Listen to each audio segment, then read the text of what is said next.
आशीर्वादच म्हणतो आपण. समजा आईचा लाभला. माझी आई शिक्षक आहे, तुम्ही सांगितलं ना. माझे असे शिक्षक आहे ज्याला इलेक्शन ड्युटी आवडते.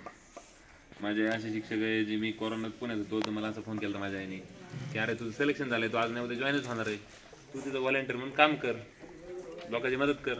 लोकांचे आईबाप म्हणतात की तू घरी ये, किंवा तेव्हा कोरोनात तुम्ही नसाल, तुम्ही खूप छोटं असतात, लय छोटं असतात, मला कळतच नसेल. सो पब्लिक आउटलुक असणारी, जिला सेवा मदत ह्या गोष्टी कळतात, अशी माझी आई होती. म्हणून मला वाटतं की ते नाही काय निसटलं होतं. म्हणून मला वाटतं की ते माझ्यासाठी खूप मोठी गोष्ट झाली पहिल्यापासून. मला पहिल्यापासून असं आईचा विचार केला की काय भीती नाही वाटत, काय ताण नाही वाटत. सर तुम्ही 1-2च पुस्तकं वाचली असतील, पण तुम्हाला काय वाटतं की त्यापेक्षा तुमच्यासाठी कोणतं चांगलं पुस्तक असेल किंवा तुम्हाला कोणतं आवडतं? स्वामी विवेकानंदाचं पुस्तक आहे ज्ञानयोग. त्याच्यानंतर तुम्ही वाचण्यासारखं पुस्तक ज्ञानयोग वाचण्यासारखं आहे, 7 ज्ञानयोग पुस्तक आहे. किंवा बाकी मग तुम्हाला जास्त वाटत, तुम्हाला वाटत नाही काय धार्मिक पुस्तक, तसं काही नसतं. तुम्हाला इतक्या काही गरज नाही. ज्ञानयोग पुस्तक आहे स्वामी विवेकानंद. कोणी सांगितलं होतं की सर तुमचे आवडते शिक्षक कोणते? आवडते शिक्षक माझे इतिहासाचे प्राध्यापक होते, वावळ सर. मी जास्त कॉलेजला जायचो नाही, पण ते खूप डेडिकेशनने शिकवायचे, खूप शिकवायचे डेडिकेशनने. सर आज तुम्ही आम्हाला एका मोठ्या पदावरून बोलत आहात, तर तुम्ही आमच्या लेकरांना काय संदेश द्याल? की आपण आपल्या समजा ह्या गावाचे, ह्या तालुक्याचे, ह्या जिल्ह्याचे, ह्या देशाचे नागरिक आहेत, त्या अर्थाने मालक आहेत. सो एक तो झाला पॉईंट. आणि दुसरा, आपला देश लोकशाही देश आहे, तिथं अल्टिमेट पॉसिबिलिटी आहे, शेवटची पॉसिबिलिटी. जसं तुम्ही आता मुख्यमंत्री बनल्या, पण आपल्याकडे खरं चाहले प्रधानमंत्री पक्ष, कारण बाकीच्या गोष्टी सोडा, पण फॅक्टमध्ये प्रधानमंत्री ना, की ज्यांनी कधीतरी चहा विकला होता, त्यांची परिस्थिती गरीब आहे, सगळ्या जगाला माहिती आहे. सो आपला देश लोकशाही आहे. 2 आपल्या देशात अल्टिमेट पॉसिबिलिटी उभ्या येतात, ज्या आपण करू शकतो. आणि पुढच्या 30 वर्षात जागतिक ज्या काही संस्था आहेत त्यांचं असं प्रोजेक्शन आहे की आपला देश कमीत कमी 7% वाढत. सो आपण तीन नंबरची महासत्ता आपण होणार का, म्हणजे बाय डिफॉल्ट होणार. 2 नंबरची होऊ शकतो, अमेरिकेला ओव्हरटेक करून, अशी आपली अंडरस्टँडिंग आहे. हे जर खरं असेल तर तुम्ही आज जिल्हा परिषदमध्ये 7वी, 6वी, 5वीला शिकणारे पोरं 10 वर्षांनी हा देश जेव्हा 2 नंबरचा 3 नंबरचा जगातली सत्ता झालेला असेल, तेव्हा तुम्ही तिथं कुठे, ह्याचं इमॅजिन करून ठेवा की आपण तिथं त्या देशात आपण काय म्हणून काम करणार आहे, आपण कोणत्या क्षेत्रात काम करणार आहे, ते किती क्वालिटीचं काम करणार आहे, आणि आपला देश अजून पुढे नेण्यासाठी आपण काय करणार आहे. हल्ले भारी विषय. कारण आपला ग्रोथ रेट तर तेवढाच आहे, आपला GDP साईज एवढी मोठी आहे, आणि लोकशाही यंत्रणा आहे सगळी, ज्याला त्याला प्रत्येकाला संधी आहे. प्रॉब्लेम भरपूर असतील, पण तरी पण संधी आज अजून फॅक्ट आहे ना. अजून पण आपल्याकडे मेरिटने निवड होती, अजून पण आपल्याकडं लोकशाही वर्किंग आहे, अजून पण आपल्याकडं कितीही उदाहरणं आहेत की जे सर्वसामान्यातून मोठे मोठे बिझनेस एम्पायर उभे केले. किती आता समजा तुमचे साहेब माने सर शिक्षक आहेत, यांनी इतकं चांगलं सेटअप इथं केला, यांनी इतकी पुस्तकं लिहिली आहेत, यांना काही विशेष बॅकग्राऊंड असायचं कारण नाही. प्रत्येकाला संधी आहे की जिथं फ्री एक्सप्रेशन आहे. खूप मोठी गोष्ट आहे, असं काय आपल्या शेजारच्या प्रत्येक देशात नाही असं की ज्याला फ्री एक्सप्रेशन आहे, फ्री विल आहे, ज्यांना समाजात प्रत्येकाला आपापल्या पद्धतीने थोडंफार लिमिट असतील पण बाकी वागता येतं. तो तुम्ही छोटे मुलं अजून 10 वर्षांनी जेव्हा मोठे होताल तेव्हा तुम्ही ह्या देशात काय करताल हे विचार तुम्ही करा, हे माझं तुम्हाला सांगणं आहे. हो सर, तुम्ही खरं सांगितलं की या पृथ्वीवर प्रत्येकाचं एक स्थान असायला पाहिजे.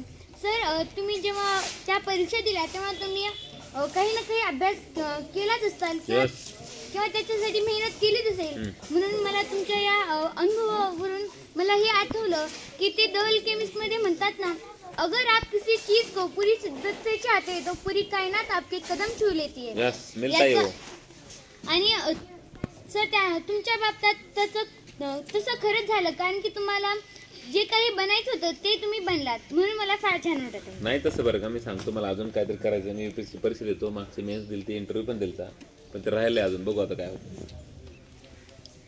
सर प्रत्येक ध्येय गाठत असताना आपल्याला काही ना काही करावं लागतं. हां. तर तसंच तुम्ही आमच्या शाळेत आला, आमच्या मुलांना तुमच्याकडून प्रेरणा भेटली की आम्ही सुद्धा पुढे व्हिडिओ होऊ शकतो. तर सर आम्हाला सुद्धा सांगा की तुम्ही व्हिडिओ कसे झाले आणि व्हिडिओ आम्ही काय करू त्या व्हिडिओ होण्यासाठी. हां, कसे झाले काय नाही अभ्यास करून झालं, ओके, तो नाही मोठा विषय. तिथं करून पॉसिबिलिटी बघा काय. समजा आता माझ्याकडे आहे ना, तुमचा शिक्षण विभाग आहे, तुम्ही शाळा तिथं आपल्या जिल्हा परिषद शाळा असतात, तसा आपल्याकडं सेम तसाच रोजगार हमी विभाग आहे, तसंच आपल्याकडं घरकुल विभाग आहे, तसंच आपल्याकडं आरोग्य विभाग आहे, आपले हॉस्पिटल असतात, तसंच आपल्याकडं पशुधन विभाग आहे, तसंच आपल्याकडं ग्रामीण पाणी पुरवठा आहे, बांधकाम आहे, मायक्रो इरिगेशन आहे, 13-14 डिपार्टमेंट आहेत. आता ह्या सगळ्या डिपार्टमेंटचं थोडंफार काम करता येणं आपल्याला पाहिजे तसं थोडंफार जिथं आपली फायनान्शियल पॉवर आहे, जिथं आपलं ॲडमिनिस्ट्रेटिव्ह पॉवर आहे, तिथं आपण आपल्या मर्जीत करून घेणं, हे फक्त जर परीक्षेने होत असेल तर अभ्यास करायला काय अर्थ नाही, काहीच नाही, सिंपल आहे ना. सो म्हणून एकदम छान अभ्यास करा. अभ्यास करायला बाकी काही लागत नाही. एकदा तुम्हाला वाटलं की मला अभ्यास का करायचा हे कळलं, तर तुम्हाला असं वाटलं की समजा मला अमुक 1, 2, 3 गोष्टी मला अभ्यास करायचा आहे, नंतर पुन्हा अभ्यास संघर्ष राहत नाही. अभ्यास संघर्ष कोणासाठी माहिती आहे का? ज्याला अभ्यास करायचा नसतो किंवा जो अभ्यासाला उगाच काहीतरी सिरियस समजतो. संघर्षाचं काय संबंध? असं 24 तास जातात, आपल्याला काही गड्डे खांदायचे, गड्डे नाही खांदायचे, रोजगार मला उन्हात जायचं नाही, खेळायचं नाही, काहीच करायचं नाही की त्यात संघर्ष आहे. करायचं काय? पुस्तकं वाचते शांत बसून रिलॅक्समध्ये, कष्ट करत नाही, रनिंगमध्ये नाही. मग ह्यात कष्ट काय आहेत? त्यात कष्ट तेव्हा आहेत जेव्हा आपल्या मनाला पूर्ण धारणा नसते की आपल्याला करायचंय काय. तुला एकदा फिक्स झालं की मला अभ्यास करायचा आहे, मला ह्याच्यासाठी करायचं आहे, करायचं, मग ॲटोमॅटिक अभ्यास करतो. मला सांग, तुम्ही हुशार लोकांना काय तुम्ही संघर्ष करता अभ्यास करता म्हणजे संघर्ष करू केला नाही करत, ते लोक मानतात, तो विषय वेगळा. एक खरी गोष्ट ही आहे की आपल्या मनाची अशी धारणा होणं की मला स्पेसिफिक गोष्ट करायची, तेव्हा तुम्ही जिंकले. जी होत नाही आपण त्याच्यासाठी काम केलं पाहिजे की आपल्याला कोणती गोष्ट आवडते. आता आपल्याकडे बऱ्याच गोष्टी त्याला खोलात कोणाला काय आवडतं काय आपण ठरवू नाही शकत. मी असं नाही म्हणू शकत तुला की तू पण असंच हो. तुझा काहीतरी आपल्याकडे थेअरी अशी की तुझा काहीतरी कार्मिक सेटअप, तुझ्या कामाची गोष्ट नाही, तुझं काहीतरी पिंड आहे, तुझ्या पिंडानुसार तू वागते, तुझ्या पिंडात तुझा सोय शोधून तू काम करणं हे तुझं काम. ते एकदा सापडलं की माणूस ॲटोमॅटिक कळतो. काय कळलं नाही? मोठा प्रश्न नाही, काय कळलं नाही, कारण उपयोग नाही ना. मग आपण याच्याकडून अजून समजून गेली त्यामध्ये आपल्याला अभ्यास करणं ही मेहनतीची गोष्ट नाही. अभ्यास करणं ही मेहनतीची गोष्ट कोणासाठी आहे?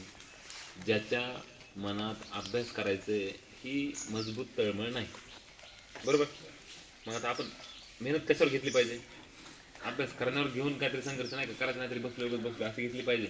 आपल्याला का करायचं आहे क्लॅरिटीसाठी घेतली पाहिजे, कशासाठी घेतली पाहिजे, का करायचं घेतली पाहिजे ना. कारण ते केलं की अभ्यास सोपं होतं. अभ्यास नुसतंच बळच करायला गेलं तर होणारच नाही. का करायचं यासाठी हे तुमचं सगळं सेटअप आहे. अभ्यास असं शिक्षण थेअरी असे म्हणते, कोणी शिकवत नाही, कोणी शिकत नाही, कोणी शिकवत नाही, शिकतात आपापल्या पद्धतीने. तर गुरुजी फक्त तुम्हाला डायरेक्शन द्यायला, वातावरण द्यायला, तुमच्यातलं बेस्ट पॉसिबल बाहेर काढायसाठी आहेत, असं मी जेवढं वाचलं ते. हे जर खरं असेल तर मग तुम्हाला काय करायला लागेल? फक्त आवड डेव्हलप करायची. ओके, तर काय भारी विचार बरं, लय वेळ बोर झाले, मी पण लय बोर करायला लागलो. सर तुम्ही खरंच सांगितलं, आपण जी गोष्ट मनापासून करतो तर ती उत्तमच होते. सर आता मला सांगा, तुम्ही नवीनच आमच्या तालुक्यामध्ये जॉईन झाला तर तुम्ही